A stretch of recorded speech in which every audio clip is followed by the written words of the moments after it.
All right, back out here in the shop today. Got the wheel wells out of the bed. I've got the center section measured out that I'm going to cut out to clear the notch, and I'm getting ready to get that cut out and hopefully get the bed set on this afternoon. I hope. We'll see. If not this evening, maybe one night this week, I'll get it set on.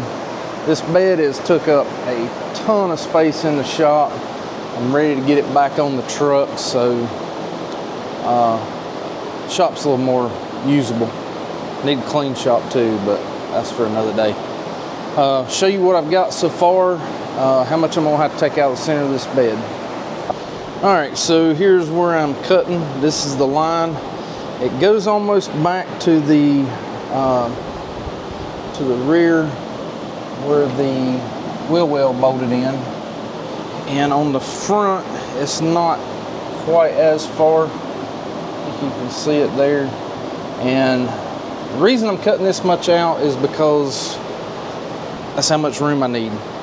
And what I plan on doing is coming back. I've got another bed floor that I'm going to do a raised bed floor. I've got to raise the wheel tubs up, and right now I want to get this cut out, get it set down on the truck to see. I know I got to cut the stake pockets out, but I want to see if I'm going to have to notch or cut out any of the inside of the bed for the tire, and kind of go from there.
right, this video is kind of all over the place. Trying to get the bed fitted back on there. Probably already seen the bed sitting on it. It was just kind of sitting on there to see where we were at. I've still got to trim out the inside of the wheel wells, get the wheel tubs installed. Got the stake pockets off today, and it is like 2,000 degrees in here, so I'm gonna go find some AC. But I did get a shot of Sunburnt with the bed on it, and it's looking pretty good. Did pull it outside today. I'm gonna show you that here in just a second, but starting to make some progress. Got to get with it. October will be here before you know it. You know what I'm talking about? C10 Fall Revival. Show I will not miss unless I'm in the hospital or something major is happening. But so yeah, I'm gonna leave us off there. Probably next time you see this, probably have the bed on it, hopefully. Gonna have to get an extra set of hands to fit these wheel tubs up. It's kind of hard to hold it and mark it to get them where I want it. So probably get Chuck over here to lend me a hand, maybe, and we will see you on the next one.